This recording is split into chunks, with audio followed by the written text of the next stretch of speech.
దయచేయండి నాయన. వారి ప్రార్థనలు మీరు వినండి దేవా. వారి ఆక్రందన, వారి హృదయ వేదన ప్రభు, వారిలో ఉన్న తలంపుల ఆలోచనలన్నీ కూడా మీరు ఎరుగున్న దేవుడు కాబట్టి అయ్యా, వారు వచ్చిన స్థలాల్లో ప్రభు మీరు దీవించండి. మీ స్పర్శించి దేవా ఈ మాటల ద్వారా ప్రభునైనా అయ్యా నీ సన్నిధిలో ప్రభునైనా మంచిగా ఆత్మీయంగా ప్రభు ముందుకు సాగటం ఆయన బలమైన కార్యములు నా పట్ల, మా పట్ల, మనందరి పట్ల జరిగించినందుకు దేవునికి మరి కోట్ల కొలది వందనాలు తెలియజేస్తున్నాను. ఆయన చేసే మేలులు కంటికి కనపడు, చెవికి ఇంక దేనికో గోచరం కాదంటమ్మా. హల్లెలూయా, హల్లెలూయా.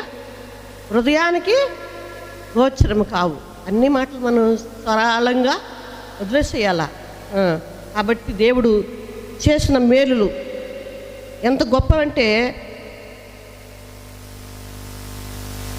నేను ఆ రోజున సపోజ్ ఇక్కడ సాక్షిగా నిలబడటానికి మాత్రమే వచ్చాను. కొన్ని మాటల మీద పంచుకోవటానికి ఇష్టపడుతూ ఉన్నాను.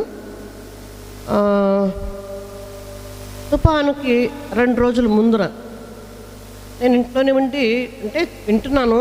అంత భయంకరంగా ఉంటుందని మాత్రం నేను ఊహించలా. మా వరకు మాకు భయంకరంగానే ఉంది.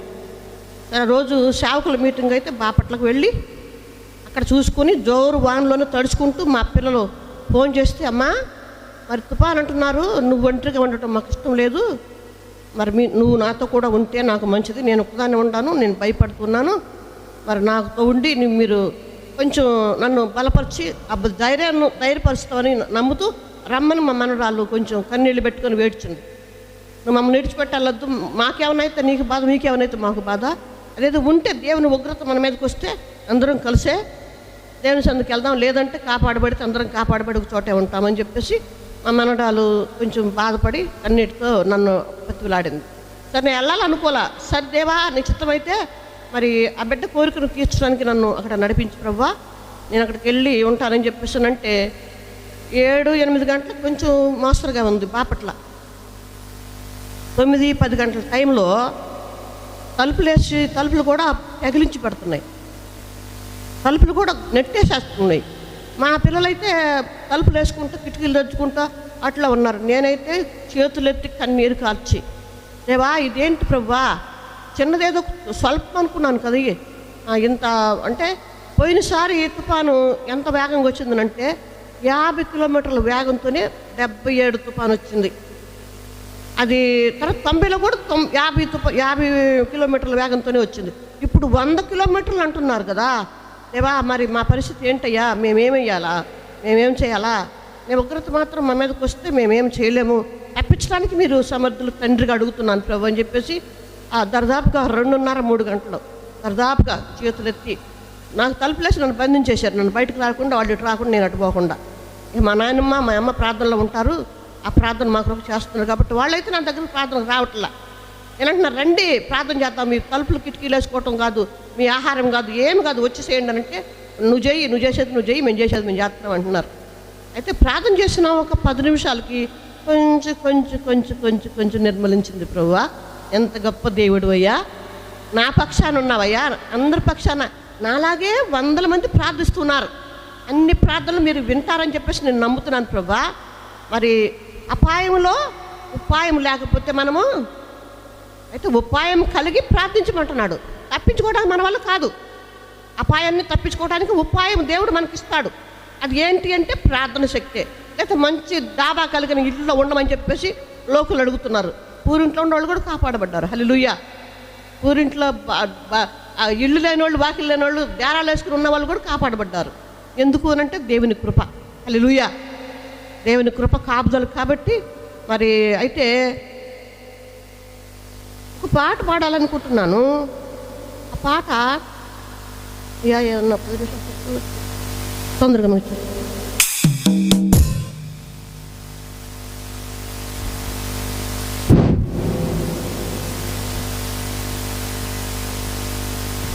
నీవు నా తోడు ఉన్నావయ్యా, నాకు భయమేలా నా యేసయ్యా, నీవు నాలోనే ఉన్నావయ్యా, నాకు దిగులేలా నా మెస్సయ్యా, నాకు భయమేలా, నాకు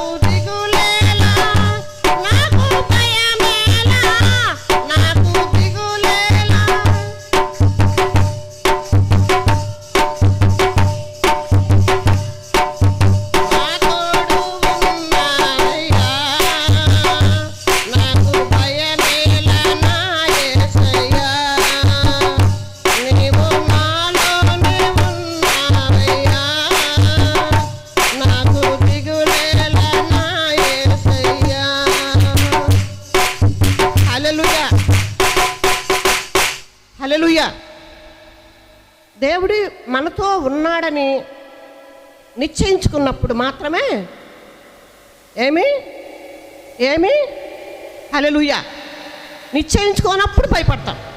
నిశ్చయించుకొని దేవుడు నాతో ఉన్నాడన్న వాళ్ళకి ఉన్నాడు. వాళ్ళకి భయాందోళన ఉండి నేను కూలిపోతానేమో, నేను కాలిపోతానేమో, కొట్టుకుపోతానేమో అన్న వాళ్ళకి కాపాడుతాడు. దేవుడు అందరినీ కాపాడుతున్నాడు, అన్ని వేళలా కాపాడుతున్నాడు. ఆయన బిడ్డలుగా ఉన్న వాళ్ళే కాకుండా అందరినీ కాపాడుతున్నాడు. దేవుడు సృష్టి మొత్తం ఆయన కలుగు చేసింది. ఆయన ఎవరిని ఆయన నాశనం అయిపోవడానికి ఇష్టపడడు. వాళ్ళు బ్రతికుండి బాగుండి ఆ ప్రాణపాయ స్థితిలో ఉండి దేవుని నాకు మొరపెడితే నేను వారిని కాపాడుతానని చెప్పేసి ఒక కోరిక ఆయనకు ఉంది. ఆ కోరిక తీర్చడం మన ధర్మం. ఎందుకు అనంటే నీవు నాతో ఉన్నావు, నాలో ఉన్నావు, నాతోటి నడిపిస్తున్నావు దేవా, నాకు భయం ఎందుకు, నాకు దిగులెందుకు నాకు. అయితే ప్రార్థన చేయటం మన ధర్మం. ప్రార్థన చేయటము, దేవుడిని అడగటం మన ఒక విధి. ఎందుకంటే భయం లేనప్పుడు స్వేచ్ఛగా ఉన్నాం, భయాందోళన ఉన్నప్పుడు దేవుడిని ప్రార్థించాల. అట్టి ప్రార్థన మీరు చేయలేదని నేను అంటలా. ఎంత గొప్పగా దేవుడు ప్రార్థిస్తే చూద్దాం. ఇక్కడ ఎఫెసీయులకు రాసిన పత్రిక 5వ అధ్యాయము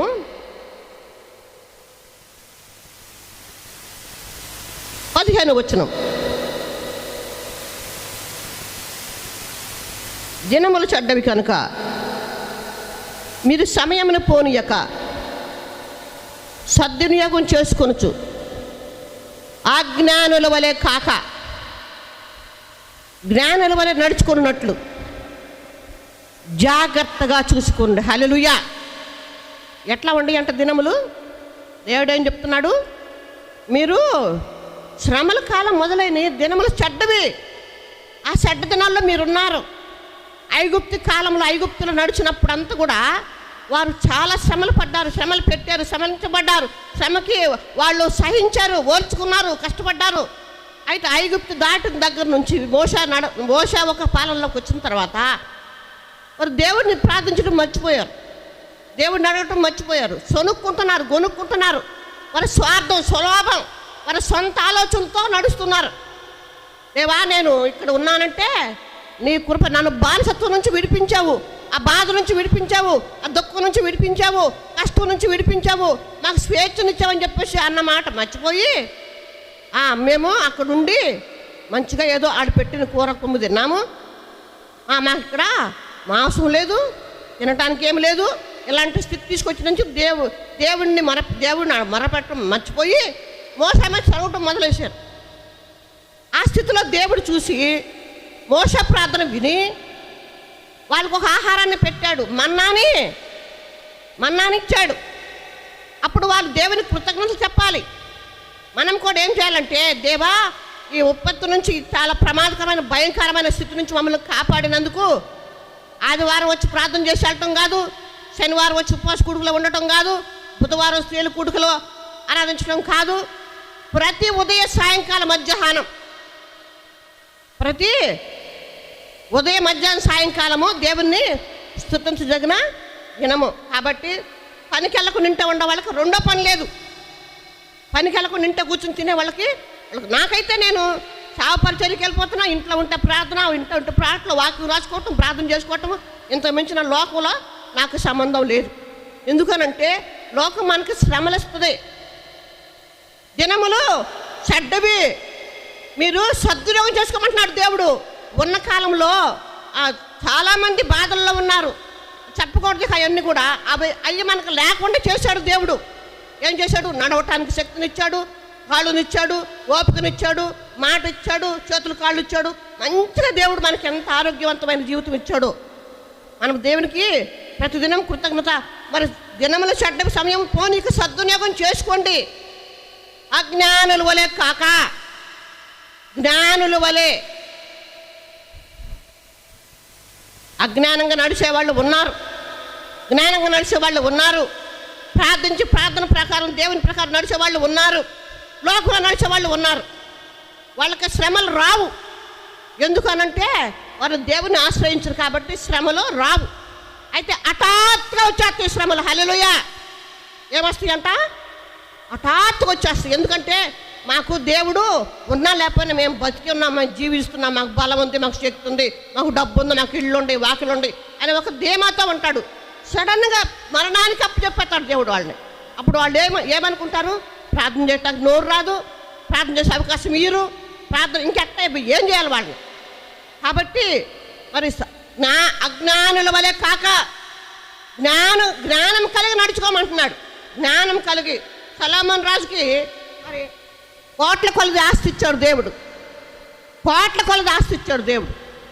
ఆయన ప్రార్థించేటప్పుడు ఇంత సంపద ఉంది దేవా, నాకు ఇంకా ఏం కొదువు లేదు, నాకు జ్ఞానం కొదువుగా ఉంది, జ్ఞానం ఇమ్మని అడుగుతున్నాడు ఆయన. అంతటికంటే మనం మహానీయులమా, ఏమో రాజులమా, ఎంత సంపాదించాము. ఆయన బంగారంతో మందిరాన్ని కట్టాడు. ద్వారబంధాలన్నీ కూడా బంగారంతో కట్టించాడు. అంత సామర్థ్యం ఉంది. అయితే ఆయన శోధించడానికి షాబా దేశపు రాణి గారు వచ్చి ఆయన జ్ఞానాన్ని పరికిస్తున్నారు. ఆ జ్ఞానం ఎట్టిదో 2-3 అంశాలు మీకు తెలిసి ఉన్నాయి. ఎందుకంటే ఇద్దరు స్త్రీలు ఒక బిడ్డ, ఇద్దరు స్త్రీలు తల్లులు ఒక బిడ్డ. అక్కడ మంచి తీర్పు ఇచ్చాడు. ఎవరికి ఇచ్చాడు తీర్పునంటే తల్లి బిడ్డ కలిగి సంబంధం బట్టి ఇచ్చేసాడు. అది విందామ ఫ్లవర్ బుక్కేలు తెచ్చాడు పెట్టారు. ఆమె అంటుంది, ఆ 2 ఫ్లవర్ బుక్కేల్లో మంచుకున్నది ఏది, న్యాచురల్ ఏది, మరి సంబంధం వేరే ప్లాస్టిక్ పూలు తేది అని చెప్పేసి ఆమె చెప్పాడు. అక్కడుండే చెప్తున్నాడు ఆయన. ఎక్కడుండి? పూల బొక్క ఇక్కడికి రాలా, అది వాసన చూడలా, అది ఏమి చేయలే, దూరంగా ఉండి చూసి ఈ ప్లాస్టిక్ బొక్క మీద ఈగలు వాలవు. ఈ పూలు ఉన్నాయి, నేచురల్ పూల మీద తుమ్మిదలు వాళ్తాయి, ఈగలు వాళ్తాయి, అన్నీ వాళ్తాయి. అక్కడుండి చెప్పాడు, ఇదిగో ఫలానా ఫలానా ఫలానా అని చెప్పేశాడు. ఆవిడ వచ్చేసి ఎంతటి ఆయన శోధించడానికి వచ్చిన రాణి, శాబాదేశపు రాణి కూడా ఆయన జ్ఞానానికి తిన్నురాలైపోయి ఆయనకి క్షమాపణ చెప్తూ ఆమె తెచ్చిన వెండి బంగారం డబ్బులు మొత్తం కూడా ఆయనకి ఇచ్చేసి ఆయన పొగుడుతూ ఆయన గణపరుస్తూ వెళ్ళిపోయింది. ఎందుకు? అక్కడ దేవుని జ్ఞానం ఉంది కాబట్టి, దేవుని జ్ఞానం ఉందని అనిపిస్తుంది కాబట్టి ఆ శాబాదేశపు రాణి ఆయన పొగిడింది. అలాగే అంతటి మహారాజు ఉన్న ఒక మంచి జ్ఞానాన్ని దేవుడిని అడిగినప్పుడు మనము ఏ పాటి వారమమ్మా? చిన్న నీటి బుడగ వంటి వాళ్ళం. అది నీటిలో భూమి మీద పడితే చిన్న ఇంకెళ్ళిపోద్ది, నీళ్ళలో పడితే బుడగ అయిపోద్ది, అది కబ్బుకు చుట్లు. అలాంటి జీవితం మంది. అలాంటి వారం మనం ఏం చేయాలంటే, దేవా నీ జ్ఞానం నాకు కావాలి, నీ ఒక సంపద నాకు కావాలి. దేవుడు ఉంటున్నాడు, నివసిస్తున్నాడు. ఎక్కడ నివసిస్తున్నాడు అని అంటే పరలోకంలో ఉన్నాడు. ఆయన పరలోకంలో ఓ సింహాసనం వేసి కూర్చున్నాడు. అంతేనా? హల్లెలూయా, హల్లెలూయా. నీవు నాతోనే ఉన్నావయ్యా, నీవు నాలోనే ఉన్నావయ్యా, నాకు భయమేలా, దిగులేలా. కాబట్టి దేవుడు ఎక్కడో లేడు, మనలో ఉన్నాడు. హృదయమే నీ ఆలయం క్రీస్తు, నీ నామమే నా గానం, విదితము కాదే ఇలాలో ఎవరికి వివరింపగనే పావన రూపం. హృదయమే నీ ఆలయం క్రీస్తు, మనిషిగా బ్రతకాలని, మంచిని మనసున పెంచాలని, మనిషిగా బ్రతకాలని, మంచిని మనసున పెంచాలని, సిలువలో నీవే మరణించి ఎదిరించి వెలసిన దేవుడ నీవే, పాపుల రక్షణ నీవే. హృదయమే నీ ఆలయం క్రీస్తు. హల్లెలూయా. కాబట్టి ఆ హృదయంలో దేవునికి స్థలము ఇచ్చి ఆయన ఆరాధిస్తూ మనం చేసే ప్రతి పని, దేవా నేను ఇక్కడ నేనుంది ఏ కాలంలో అయితే చెడు కాలంలో ఉన్నామంటున్నాడు, దుర్దినంలో ఉన్నానంటున్నాడు. ఆ దుర్దినంలో నేనున్నాను కాబట్టి నీవు నాలో ఉన్నావు. హల్లెలూయా. దుర్దినంలో నేనున్నా, మీరు ఎక్కడున్నారు? నాలో ఉన్నావు కాబట్టి ఈ లోకంతో నాకు పని లేదు. ఈ లోకం ఏమైనా పర్లేదు, నేను ఈ స్థితిలో నీలో ఉన్నాను కాబట్టి, మీరు నాలో ఉన్నావు కాబట్టి నేను భయపడాను. మీరు ఎంతకాలం అయితే నన్ను పోషిస్తారు, ఎంతకాలం అయితే నన్ను బ్రతికిస్తారు, అంతకాలము మీరు నాలో ఉండండి అయ్యా.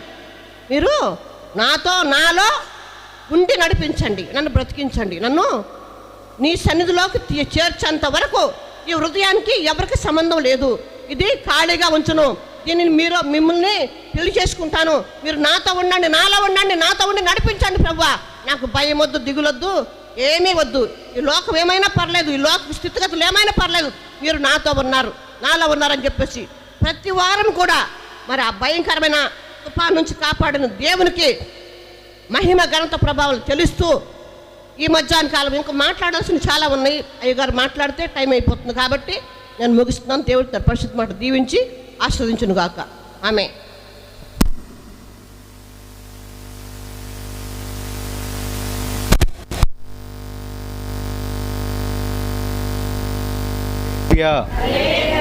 వర్ణన కందని పరిపూర్ణమైనని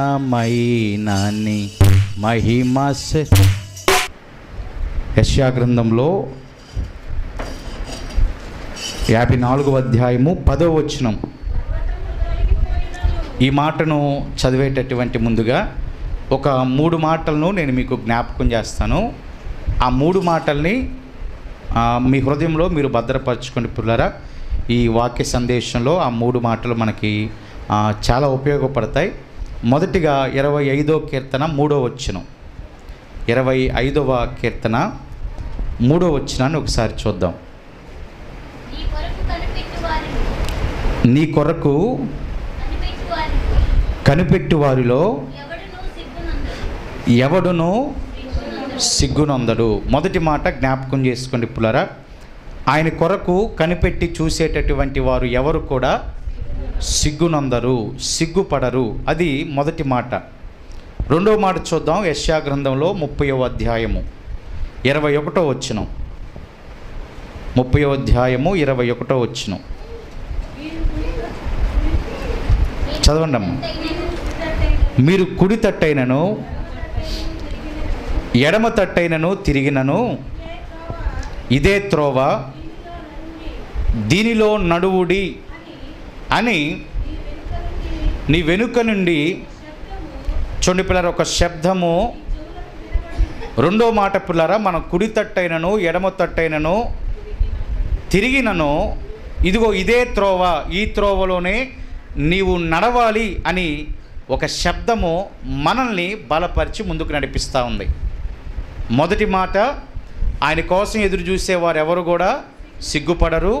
రెండో మాట, ఒకవేళ మనము ఏ తట్టైనను కుడి తట్టైనను ఎడమ తట్టైనను తిరిగేటటువంటి ప్రమాదం ఉన్నంత కాలము ఒక శబ్దము మనల్ని బలపరిచి ఇదే త్రోవ, దీనిలో నడవమని ఆ యొక్క శబ్దము మనల్ని హెచ్చరిస్తూ ఉంటుందంట. రెండో మాట. మూడో మాట చూద్దాం. అదే యెషయా గ్రంథము 26వ అధ్యాయము 3వ వచనం పురులారా. ఎవరి మనసు ఆయన మీద ఆనుకుంటుందో అదిగో అతనిని లేదా ఆమెను దేవదేవుడు ఏం చేస్తాడంటే పూర్ణ శాంతి కలిగినటువంటి వారిగా చేస్తాడంట. ఆమేన్. చూడండి, ఈ 3 మాటలు ఒకసారి ఆలోచన చేయండి పుల్లరా. ఆయన కోసం ఎదురు చూస్తే సిగ్గుపడే పరిస్థితులు రావు. ఆయన కోసం కనిపెట్టి చూస్తే పూర్ణ శాంతి కలిగినటువంటి వారిగా మనల్ని ఆయన చేస్తాడు. ఒకవేళ వెళ్ళే పరిస్థితుల్లో కుడి తట్టైనా ఎడమ తట్టైనా గనక ఒకవేళ మనము పడిపోయే ప్రమాదం ఉంటే నువ్వు వెళ్ళవలసినటువంటి మార్గము ఇదే అని ఆయన మనల్ని బలపరిచి ముందుకు నడిపిస్తాడు. ఆమేన్. చూడండి, ఈ 3 మాటలు ఒకసారి. ఎప్పటికీ సిగ్గుపడము, పూర్ణ శాంతి కలిగినటువంటి వారిగా ఆయన చేస్తాడు. ఏ మార్గమో మనకు ఆయన ముందుగానే బోధించి ఆ మార్గంలో మనల్ని ఆయన ఏం చేస్తాడంటే నడిపిస్తాడు. కాబట్టి ఇప్పుడు మనం మూలవాక్యానికి వద్దాం పుల్లరా. 54వ అధ్యాయము 10వ వచనాన్ని చూద్దాం. ఇప్పుడు పర్వతములు తొలగినను మెట్టలు తత్తరిల్లినను ఏమంటున్నాడంటే దేవుడు, నా కృప నిన్ను వీడిపోదు, సమాధాన విషయమైన నా నిబంధన తొలగిపోదు అని మన యందు జాలిపడేటటువంటి దేవుడు మనకి సెలవిస్తున్నాడంట. ఇక్కడ చాలా ప్రాముఖ్యమైనటువంటి విషయాన్ని మనం గమనిస్తే, ఆయన మన మీద జాలి పడతా ఉన్నాడు. ఎవరండి జాలిపడేది? ఎవరు? దేవుడు జాలి పడతా ఉన్నాడంట. మన పరిస్థితిని చూసి, పరిస్థితిని బట్టి నా బిడ్డల పరిస్థితి ఈ రీతిగా ఉండకూడదని తలంచినటువంటి ఆయన మన యందు జాలిపడి ఆయన మనతో చెప్తున్న మాట ఏంటంటే, నా కృప నిన్ను విడిచిపోదు. ఏమైనా జరగనివ్వండి అంటే దాని అర్థం పర్వతములు తొలగిపోయినా, మెట్టలు తత్తరిల్లినా, ఏమైనా జరిగినా నా కృప మాత్రం నిన్ను ఎందుకు విడవదు? ఆయన మన యందు జాలి పడతా ఉన్నాడు. అని ఏదైతే నిబంధన మనకు అనుగ్రహించాడో ఆ నిబంధన ఏమాత్రము కూడా ఆయన తప్పకుండా తొలగిపోనీయకుండా నిరంతరము కూడా ఆయన మనల్ని కాపాడుతూ నడిపిస్తూ ఉంటున్నటువంటి దేవుడుగా ఉన్నాడు. కాబట్టి ఆయన కృప మనల్ని విడిచిపోదు అని జ్ఞాపకం చేసుకోండి పిల్లరా.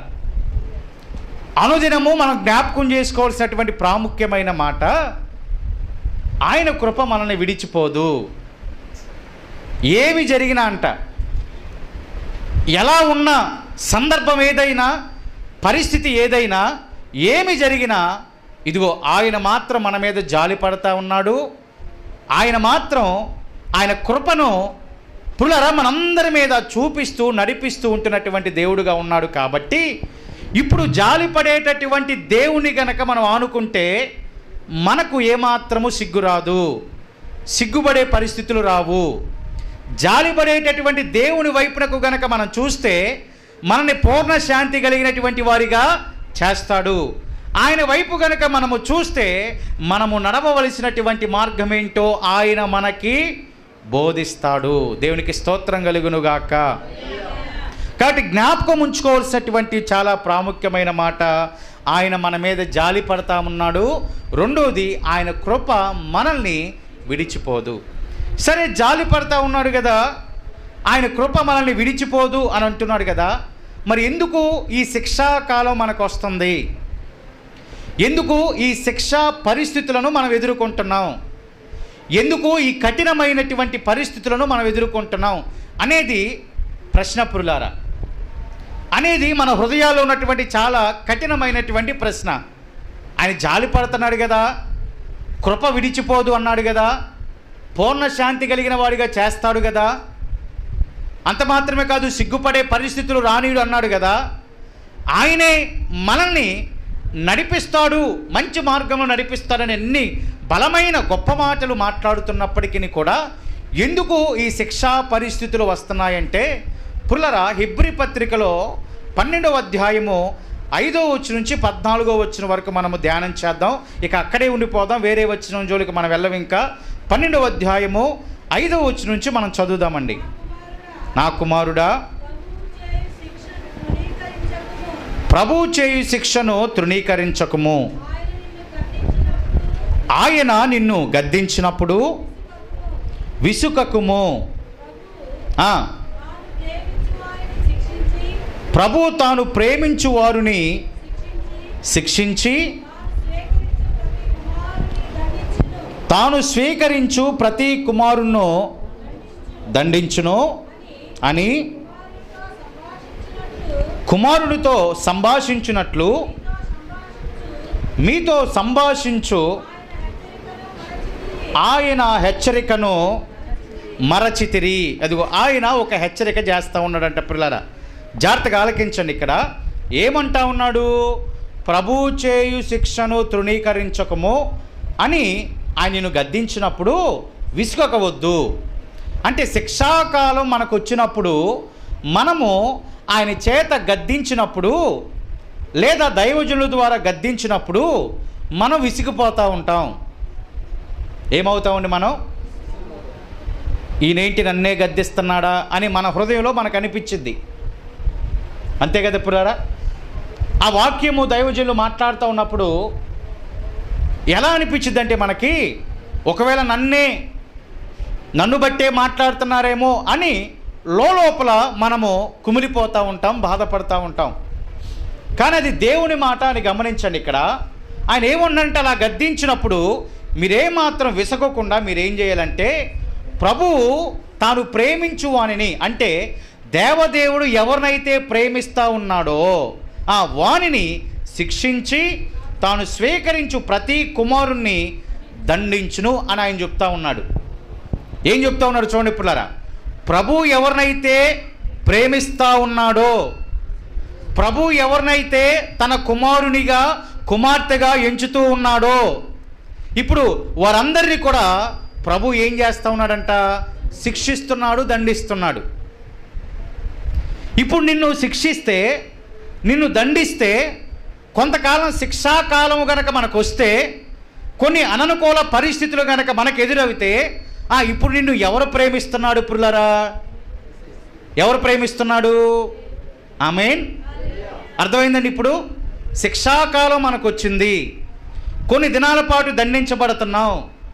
కొన్ని దినాల పాటు ఒకవేళ నీకు ఆదరణ లేదు, కరువైపోయింది అని అనుకుంటున్నావేమో. కానీ దాని పరమార్థము వెనక దాగి ఉన్నటువంటి సత్యం ఏంటంటే, ఇదిగో దేవుడు తాను ప్రేమించినటువంటి వారందరినీ కూడా గద్దిస్తున్నాడు, శిక్షిస్తున్నాడు, తన కుమారులుగా కుమార్తెలుగా స్వీకరిస్తున్నారు అనేటటువంటి మాటను మీరు మరచిపోయారా అని లేఖనం మాట్లాడుతూ ఉంది. ఏం మాట్లాడుతూ ఉందంటే, మీరు ఆ హెచ్చరికను మరచిపోయారా? ఏ హెచ్చరిక? నీకు శిక్షాకాలం వస్తే అది గద్దించబడేటటువంటి శిక్షాకాలం అయితే ఆయన నిన్ను ప్రేమిస్తున్నాడు అని నువ్వు మరవద్దు. ఆయన నీ కుటుంబాన్ని ప్రేమిస్తున్నాడు అని మరవద్దు. నాకే ఎందుకు ఈ బాధలు వచ్చినాయి అని ఏమాత్రం అనుకోవద్దు. ఆయన నిన్ను ప్రేమిస్తున్నాడు కాబట్టి నిన్ను శిక్షిస్తున్నాడు, నిన్ను గద్దిస్తున్నాడు అని మనం జ్ఞాపకం చేసుకోవాలి. కింద వచ్చినాను గనక మనం చూస్తే 7వ వచనంలో, శిక్షాఫలము పొందుటకై మీరు సహించుచున్నారు, దేవుని కుమారులుగా మిమ్ములను చూచుచున్నాడు, తండ్రి శిక్షింపని కుమారుడెవరు? చూడండి, దేవుడు మనం ఎలా చూస్తున్నాడంట? కుమారులుగా చూస్తూ ఉన్నాడు, కుమార్తెలుగా చూస్తూ ఉన్నాడు. దేవునికి మహిమ కలుగును గాక. మరి తండ్రి శిక్షింపని కుమారుడెవడు?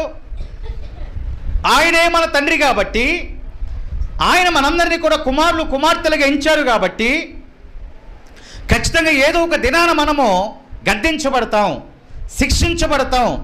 తండ్రి శిక్షింపని కుమారుడు ఎవరైనా ఉన్నారా అని అడిగి 8వ వచనంలో ఏమంటున్నారంటే, కుమారులైన వారందరూ శిక్షలో పాలు పొందుచున్నారు, మీరు పొందని ఎడల దుర్బీజులే కానీ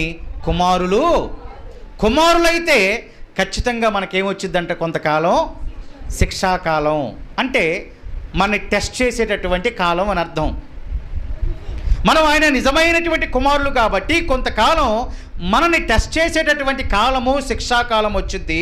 ఒకవేళ ఆ కాలము గనక మీకు రాకపోతే, అది చూడండి పిల్లరా, ఆ కాలము అంటే మనకి కొంతకాలము శిక్షాకాలము గనక రాకపోతే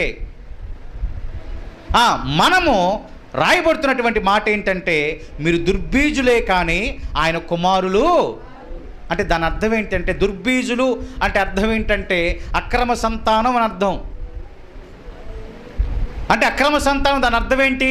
అపవాది బిడ్డలం అవుతాం. అప్పుడు దేవుని బిడ్డలుగా మనం ఎంచబడము, దేవుని కుమారులు కుమార్తెలుగా మనం ఏమాత్రం కూడా ఎంచబడము.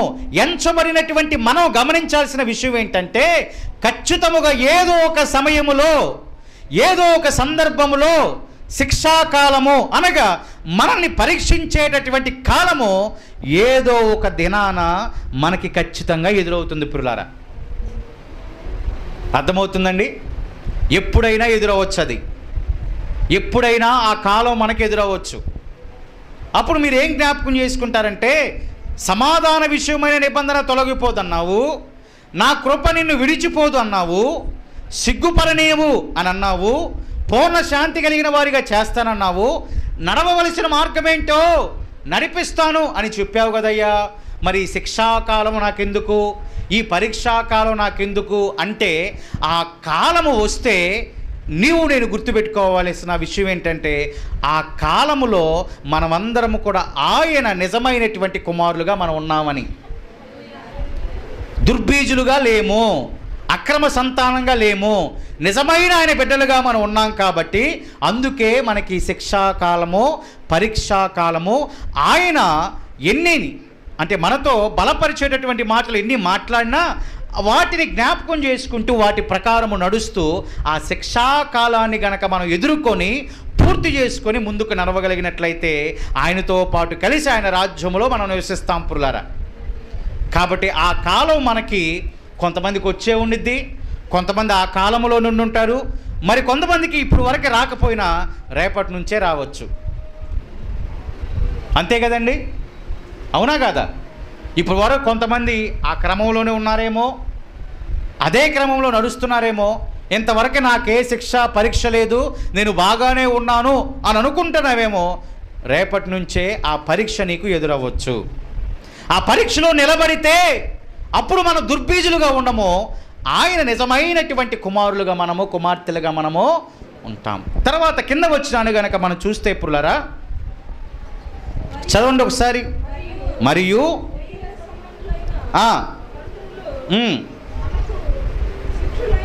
శిక్షకులయుండిరి, వారి యందు భయభక్తులు కలిగి ఉంటిమి. అట్లయితే ఆత్మలకు తండ్రి అయిన వానికి మరి ఎక్కువగా లోబడి బ్రతకవలెను గదా. చూడండి, శరీర సంబంధులైన తండ్రులు మనకు శిక్షకులై ఉన్నారు. అంటే మన తల్లిదండ్రులు మనకి ఎలా ఉన్నారంట? శిక్షకులై ఉన్నారు. వారు మనల్ని ఏం చేస్తారు? గద్దిస్తారు, ఖండిస్తారు, బుద్ధి చెప్తూ ఉంటారు.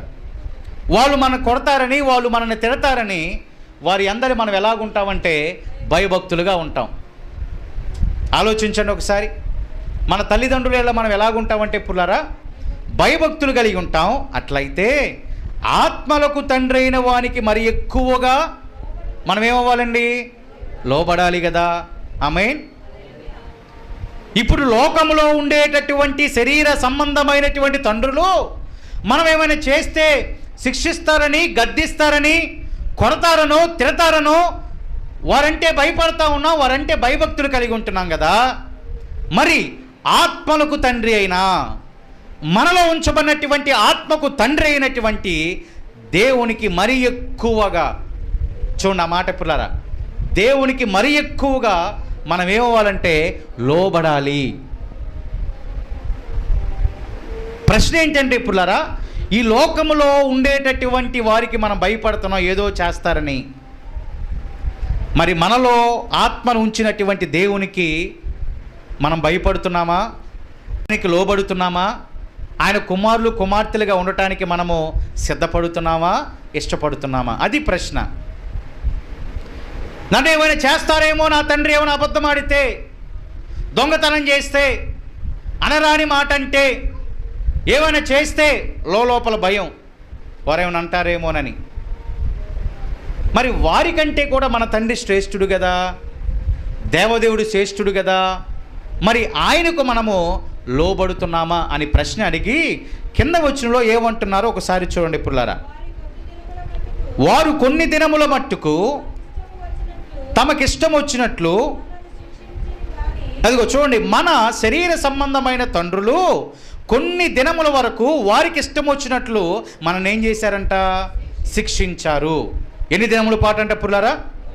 కొన్ని దినముల పాటు వారికి నచ్చినట్లు శిక్షించారు. కానీ మనము తన పరిశుద్ధతలో పాలు పొందవల్లని మన మేలు కొరకే ఆయన శిక్షిస్తున్నాడు. కొన్ని దినముల పాటు లోక సంబంధమైన తండ్రులు ఏం చేస్తున్నారంటే మనల్ని శిక్షిస్తున్నారు. కానీ ఆయన శిక్ష దేని కొరకంటే పుల్లారా, మనమందరం కూడా మేలు పొందాలని, మనమందరం కూడా దీవించబడాలని, ఈ సన్నిధిలో ఉన్నటువంటి ప్రతి వారు, ఆయన కుమారులు కుమార్తెలకు ఎంచబడినటువంటి ప్రతి వారు కూడా మేలు పొందాలని ఆయన ఏం చేస్తున్నాడంటే మనల్ని శిక్షిస్తున్నాడు, మనల్ని గద్దిస్తున్నాడు. అర్థం చేసుకుంటున్నారా పుల్లారా? మన తల్లిదండ్రులు ఎంతవరకు అంట? కొంత మట్టుకే, కొద్ది కాలం వరకే. ఇప్పుడు పెద్దోళ్ళు అయిన తర్వాత మనం మన తల్లిదండ్రుల మాట వింటామా పుల్లారా? ఇప్పుడు మీరే తల్లిదండ్రులు అయ్యారు కదా, ఇక్కడున్న చాలామంది అమ్మమ్మలు నాయనమ్మలు అయ్యారు కదా. ఇప్పుడు ఒకవేళ మీరు ఇప్పుడు ఈ పరిస్థితుల్లో మీరు తల్లిదండ్రుల మాట వింటారా? వింటారండి? వింటారా? వినరా? ఏనో అంటే కొంతమంది చాలా తక్కువ ఉంటారనమాట. ఉంటే గనక వాళ్ళ మాట వినుట చాలా శ్రేష్టం అండి, అవునా కాదా? కానీ మనం వాళ్ళ మాట వినం, వాళ్ళ బాగోగులు కూడా పట్టించుకోం మనం కదా పిల్లరా. అంటే అందరూ అని చెప్పట్లేదు, కానీ కొంతమంది వాళ్ళ మాట వినము, వాళ్ళ బాగోగులు కూడా మనం ఏమాత్రం పట్టించుకోం. కానీ ఇక్కడ లేఖనం ఏమని మాట్లాడుతూ ఉందంటే, కొన్ని దినాల పాటు వారు మిమ్మల్ని గద్దిస్తున్నారు, శిక్షిస్తున్నారు. అయితే తండ్రి మనల్ని ఎందుకు గద్దిస్తాడంటే మనందరికీ మేలు కలగాలని, మనందరికీ దీవెన కలగాలని దేవుడు నిన్ను గద్దిస్తాడు, శిక్షిస్తాడు. దైవజనుల ద్వారా దేవుడు గద్దిస్తాడు, శిక్షిస్తాడు అనేటటువంటి మాటను మన మేలు కొరకై అని మనము జ్ఞాపకం చేసుకునేటటువంటి వారిగా ఉండాలి. 11వ వచనంలో అంటున్నాడు, మరియు ప్రస్తుతమందు సమస్త శిక్షయు దుఃఖకరముగా కనబడునే కానీ. ఇప్పుడు ఇదంతా మనకు ఎలా కనపడిద్ది? దుఃఖముగా. ఏంటయ్యా నాకు ఈ బాధ అంటాం, ఏంటి నాకు ఈ శ్రమ అంటాం. సమస్తము కూడా మనకు ఎలా కనపడుతుందంటే దుఃఖకరముగానే కనబడుతుంది, కానీ సంతోషకరముగా కనబడదు అది. కానీ నీవు నేను ఆ కాలాన్ని కూడా సంతోషంగా ఎంచుకోవాలి పుల్లారా. ఎందుకని? ఆ శిక్షాకాలం ఎవరికి వచ్చిద్దంటే ఆయన కుమారులకు మాత్రమే వచ్చింది, ఆయన ప్రేమించిన వారికి మాత్రమే వచ్చింది. ఆమేన్. అంతే కదా లేఖనంలో మాట్లాడుతుంది. ఆ కాలం ఎవరికి వచ్చింది? ఆయన కుమారులకు మాత్రమే వచ్చింది. ఆయన బహుగా ప్రేమించినటువంటి వారికి మాత్రమే ఆ కాలం వచ్చింది. కాబట్టి ఇప్పుడు ఈ కాలమును బట్టి మనం దుఃఖపడకూడదు. కానీ అనేక మంది ఎలాగుంటున్నారంటే ఈ కాలాన్ని బట్టి దుఃఖపడుతూ ఏమాత్రము కూడా సంతోషము లేకుండా ఉంటున్నారు. అయినను దాని యందు అభ్యాసము కలిగిన వారికి అది నీతి అను సమాధానకరమైన ఫలమిచ్చును. దేవునికి స్తోత్రం కలుగునుగాక. ఆ శిక్ష, సమస్త శిక్షయు దుఃఖకరముగా కనబడుతున్నటువంటి వారందరూ కూడా దాని యందు అభ్యాసము గనక చేయనట్లయితే అది వారికి ఎలా కనపడిద్దంట? నీతి అను సమాధానకరమైనటువంటి ఫలం అంట. అంటే ఆ శిక్ష ద్వారా వచ్చేటటువంటి దుఃఖము ఇప్పుడు మనకి ఎలా కనపడాలండి? అది నీతి అనే సమాధానకరమైనటువంటి ఫలము. ఆమేన్. అంటే దుఃఖాన్ని మనం దుఃఖంగా ఎంచకూడదు. చాలామంది అంటారు, తెలియని వాళ్ళు దుఃఖం వస్తే దుఃఖపడద్దు అంటారు. అంతే కదా పుల్లారా. కానీ నీవు నేను దాన్ని అభ్యాసం చేస్తే అంటే ఆ సమయంలో మన మైండ్లోకి ఏమొచ్చేసేయాలి? అదిగో నన్ను ఆయన బహుగా ప్రేమిస్తున్నాడు కాబట్టే నాకు ఈ శిక్షాకాలం. అది మైండ్లో ఉన్నటువంటి వారికి అది దుఃఖమని ఏమాత్రం అనిపించదు పుల్లారా. అది హృదయములో ఉన్నంత కాలము ఆ పరిస్థితులు ఏమాత్రము కూడా వారు బేరీజు వేసుకోకుండా, లెక్క వేసుకోకుండా, ఇదిగో దాని ద్వారా నాకు ఫలం వచ్చిద్ది అని నమ్మి విశ్వసించి వారి ఆధ్యాత్మిక జీవితాలలో ముందుకు వారు నడిచేటటువంటి అవకాశం చాలా ఎక్కువగా ఉన్నదని ఆ వచనం ద్వారా మనం చూడొచ్చు. కింద వచనాన్ని గనక మనం చూస్తే, కాబట్టి వడలిన చేతులను సడలిన మోకాళ్ళను బలపరుచుడి అంటున్నాడు. వడలిన చేతులు అంటే, వడలిన చేతులు అంటే కింద ఉన్న చేతులు పైకెత్తాలంట. దేవునికి స్తోత్రం కలుగునుగాక. వడలిన చేతులు అంటే అర్థం ఏంటంటే కింద ఏమాత్రము ఆధారము లేకుండా ఉన్నటువంటి చేతులను మనము పైకెత్తి ఆయన నామాన్ని స్తుతించేటటువంటి వారిగా ఉండాలి. అక్కడ అంటున్నాడు, సడలిన మోకాళ్ళను బలపరుచుడి, మరియు కుంటికాలు బెనకక బాగుపడు నిమిత్తము మీ పాదములకు మార్గములను సరళము చేసుకొనుడి. అంటే మనల్ని మనమే నడుం కట్టుకొని మనని మనం సిద్ధం చేసుకుంటూ ఈ శిక్షాకాలము నన్ను ఆయన ప్రేమిస్తున్నాడు కాబట్టే నాకు వచ్చిందని, ఈ యొక్క పరీక్షాకాలము ఆయనను బహుగా ప్రేమిస్తున్నాడు కాబట్టే వచ్చిందని, ఆయనను కుమారుడుగా కుమార్తెగా స్వీకరించాడు కాబట్టే వచ్చిందని నమ్మి విశ్వసించి మనల్ని మనము బలపరుచుకొని ఆ శిక్షాకాలంలో మనల్ని మనం అభ్యాసం చేసుకుంటూ అది మనకి మేలుకరమని ఎంచుకుంటూ గనక మన ఆత్మీయ స్థితిలో మనము నడవగలిగినట్లయితే పుల్లారా, 14వ వచనంలో ఆయన అంటున్నాడు కదా, అందరితో ఎలా నడవాలని చెప్తున్నాడు? అందరితో సమాధానమును పరిశుద్ధతయు కలిగి యుండుటకు ప్రయత్నించుడి అంటున్నాడు. ఆ పరిస్థితులు ఏమంటున్నాడంట? అందరితో, అందరితో సమాధానము. ఎంత మంచి మాట పుల్లారు ఇది. కొందరితోనే ఉందా? నీకు నచ్చిన వారితోనే ఉందా? నిన్ను మెచ్చిన వారితోనే ఉందా? నీకు సహాయం చేసే వారితోనే ఉందా? నీ మేలు కోరేటటువంటి వారితోనే ఉందా? అందరూ అంటే ఆల్ కేటగిరీస్ వస్తారు కదా పుల్లారా. ఏమంటుంది లేఖనము? అందరితో సమాధానమును. అదిగో సమాధానము కలిగి ఉండటానికి. రెండోది పరిశుద్ధులుగా ఉండటానికి మనము ప్రయత్నం చేయాలంటే పుల్లారా. అలాగ ప్రతిదినము గనక మనం ప్రయత్నం చేస్తే మనకి సిగ్గుపడే పరిస్థితులు రావు. ఆయన మీద ఆనుకుంటే పూర్ణ శాంతి పరిస్థితులు మనకు వస్తాయి. ఆయన నచ్చిన మెచ్చిన మార్గంలో మనందరినీ కూడా నడిపిస్తాడు. ఆయన కృప మనల్ని విడిచిపోదు. సమాధానమైనటువంటి విషయమైన నిబంధన ఏమాత్రము కూడా తొలగి, ఎప్పుడు అందరితో సమాధానము. తర్వాత పరిశుద్ధత కలిగి ఉన్నప్పుడు. రెండోది ఏంటంటే ప్రాముఖ్యము, పరిశుద్ధతతో మనము కలిగి జీవించినప్పుడు. దాని కంటిన్యూషన్ ఏమంటున్నాడంటే, పరిశుద్ధత లేకుండా ఎవడునో ప్రభువును చూడడు. ఎవరు కూడా ప్రభువును చూడరు. చూస్తారా పిల్లలు? ఎవరైనా ఎవరు కూడా చూడరు. అందరితో సమాధానము మొదటిదైతే, రెండోది మనల్ని మనము పరిశుద్ధులుగా పవిత్రులుగా చేసుకొనుట రెండో ప్రాముఖ్యమైనటువంటి అంశం ఇక్కడ. ఈ రెండు లక్షణాలు మనలో ఉన్నప్పుడు మనము నిజమైనటువంటి కుమారులుగా ఎంచబడతాం పుల్లారా. జ్ఞాపకం చేసుకోండి. ఈ రెండు లేకుండా ఆయనకి నిజమైన కుమారులు కుమార్తెలుగా మనం ఉండలేం. అందరితో సమాధానం లేకుండా, పరిశుద్ధత కలిగి జీవించకుండా ఆయన కుమారులుగా మనం ఏమాత్రం ఎంచబడం పుల్లారా. అవునండి, నిజమే అంటారా? నిజమేనా? సమాధానం అందరితో ఉండాలి, పరిశుద్ధత మనలో ఉండాలి. ఈ రెండు ఉంటే ఆయన మనల్ని ఎలాగించుతాడు? కుమారులుగా కుమార్తెలుగా. అప్పుడు ఆయనే మనల్ని ఏం చేస్తాడంట? ప్రేమిస్తాడు. ఆయనే మనల్ని ఏం చేస్తాడు? ప్రేమించి మేలుల వైపునకు మనం నడిపిస్తాడు పిల్లరా.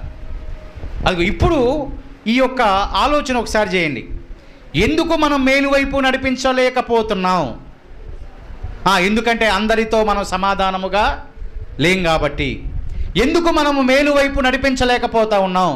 ఎందుకంటే పరిశుద్ధత మనలో లేదు కాబట్టి. ఈ రెండు చదవటానికి చాలా సింపుల్గా మీకు నాకు అనిపించవచ్చు, కానీ ఇందులోనే అర్థమంతా దాగుంది పుల్లారా. సమాధానమే కదా, ఏముందలే అనుకుంటాం. పరిశుద్ధతే కదా, నాకేమో తెలియదా అనుకుంటాం. ఈ రెండులోనే ఆశీర్వాదం దాగుంది.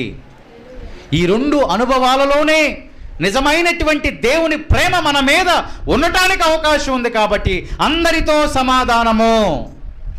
రెండోది, మనం పరిశుద్ధులుగా జీవించాలి. అప్పుడే వారు ఎవరిని చూస్తారంట? ప్రభువుని చూస్తారు. ఈ రెండు లక్షణాలు ఉన్నప్పుడు మనకు సిగ్గుపడే పరిస్థితులు రావు పిల్లరా. మనం నడవలసినటువంటి మార్గమును ఆయనే మనకి బోధిస్తాడు. మనల్ని పూర్ణ శాంతి కలిగినటువంటి వారిగా ఆయన మనం చేస్తాడు. ఆయన కృప మనల్ని విడిచిపోదు. సమాధానమైనటువంటి విషయమైనటువంటి నిబంధన, మన ఎడల ఉన్నటువంటి నిబంధన ఏమాత్రం కూడా తొలగిపోదు. నీకు నాకు ఆయన ఒక నిబంధన చేశాడు. ఆయన రాజ్యములోనికి మనందరినీ కూడా నడిపిస్తాడు అని ఆయన కుమారుని పంపించి మన కొరకై మరణించేటట్లు చేసి, ఇదిగో ఆయన సొంత రక్షకుడిగా అంగీకరిస్తే ఆయనతో పాటు కలిసి యుగయుగములు ఆ పరలోక రాజ్యములో ఉంటారని దేవుడు మాట ఇచ్చాడు, వాగ్దానం ఇచ్చాడు. కాబట్టి ఆ వాగ్దానము ఎప్పటికీ మన ఎడల తొలగి, ఇప్పుడు నీకు నాకు ఆయన ఇచ్చిన మాట ఏంటంటే ఆయనతో పాటు మనం అందరం కూడా ఉంటామని. ఆమేన్. దేవునితో పాటు కలిసి మనం అందరం కూడా ఆ రాజ్యంలో నివసిస్తామనే మాట, నిబంధన మనకిచ్చాడు. కాబట్టి అది మన జీవితాల్లో నెరవేరాలంటే అందరితో సమాధానము. అందరితో సమాధానము, అందరితో సమాధానము, పరిశుద్ధత. ఆలోచించండి ఒకసారి. ఇప్పుడే మీ హృదయాల్లోనికి ఏదో ఒక ఆలోచన వచ్చింది. నేను వారితో సమాధానంగా లేను అని, వస్తే గనక నేను వారితో సరిగ్గా లేను అని నీకు అనిపిస్తే గనక, నేను ఆ కుటుంబంతో సరిగ్గా లేను అని ఈ మాట ద్వారా దేవుడు మనల్ని గద్దిస్తే గనక, ఇప్పుడు వారితో మనం ఏమవ్వాలంట? చెప్పండి, అందరూ ఏమవ్వాలంట? సమాధాన పడాలి. అప్పుడు ఎవరి కుమారులుగా స్వీకరించబడతాం? అప్పుడు ఆయనే మనల్ని ఏం చేస్తాడు? ప్రేమిస్తాడు. కాబట్టి అందరితో సమాధానంగా ఉండటానికి, మనల్ని మనము పరిశుద్ధులుగా పవిత్రులుగా చేసుకోవడానికి ప్రయాసపడుతూ ఆయన కృప నుంచి మనము విడిచిపోకుండా, ఆయన ఆశీర్వాదం మేలు నుంచి మనము విడిచిపోకుండా పుల్లార నిరంతరము కూడా మనం కొనసాగాలని, ఆయన ఏదైతే నిబంధన వాగ్దానం మనకు చేశాడో అవన్నీ కూడా మన జీవితాల్లో నెరవేర్చబడినట్లుగా ఆయనకి ఇష్టమైన బిడ్డలుగా నడవటానికి, జీవించడానికి మనల్ని మనం సిద్ధం చేసుకుందాం. మనల్ని మనము పరిశుద్ధులుగా పవిత్రులుగా చేసుకుందాం. అట్టి కృపా ధన్యత దేవుడు మనకు అనుగ్రహించునుగాక. దేవుడి మాటలను దీవించునుగాక. ప్రార్థన చేద్దాం. విత్తబడిన వాక్యమును జ్ఞాపకం చేసుకుంటూ ప్రార్థన చేద్దాం. ఎవరితో అయితే సమాధానము లేదో, ఏ పరిస్థితిని బట్టి పరిశుద్ధుడుగా పరిశుద్ధురాలుగా నువ్వు ఉండలేకపోతున్నావో, ఈ రెండు ఉంటేనే ఆయన కుమారులు కుమార్తెలుగా స్వీకరిస్తాడని, అటువంటి వారందరినీ ఆయన ప్రేమించబోతున్నాడని, మేలుతో నింపబోతున్నాడని మనం లేఖనాల్లో విన్నాం. ఒకవేళ నీకు ఇప్పుడు వరకు అవమానకరమైన, సిగ్గుకరమైన పరిస్థితులు వస్తున్నాయా? శాంతి సమాధానము లేనిటటువంటి బిడ్డలుగా ఉంటున్నావా? ఏ మార్గంలో నడవాలో సరైనటువంటి మార్గం ఏంటో తెలియక సతమతము అవుతున్నటువంటి నీతో ప్రభు మాట్లాడాడు. నువ్వు సమాధానంగా పరిశుద్ధతగా ఉంటే ఆయన మన బిడ్డలుగా స్వీకరించి, నడవవలసిన మార్గాన్ని బోధించి, మనల్ని ప్రేమించి మేలుతో తృప్తిపరచబోతా ఉన్నాడని, ఆశీర్వాదాలతో తృప్తిపరచబోతా ఉన్నాడని, చేయి పట్టి మనందరినీ కూడా నడిపించబోతా ఉన్నాడని, బలపరచబోతా ఉన్నాడని దేవుడు మనతో మాట్లాడాడు. పులరా, ఇంకా నీవెవరితో అయినా సమాధానం లేకుండా ఉంటున్నావా? వారితో నాకెందుకులే అని అనుకుంటున్నావా? వారే వచ్చి నాతో మాట్లాడాలే అని అనుకుంటున్నావా? లేఖనం అలాగే చెప్పలేదు. నీవైతే అందరితో సమాధానంగా ఉండని, అందరితో సమాధానముగా కలిసి జీవించమని, పరిశుద్ధత కలిసి జీవించమని ప్రభు నీతో నాతో మనందరితో మాట్లాడాడు. అట్టి సమాధానముతో పరిశుద్ధతతో జీవిస్తూ కృపను పొందుకుంటూ నిరంతరము కూడా మనము నడుచున్నట్లుగా, జీవించినట్లుగా అట్టి కృప కోసం కనిపెట్టి మనం ప్రార్థన చేద్దాం. ప్రార్థనలో ముందుకు మనం కొనసాగుదాం. తల్లిగా రత్నకుమారి గారు మనందరినీ కూడా ప్రార్థనలో ముందుకు నడిపిస్తారు.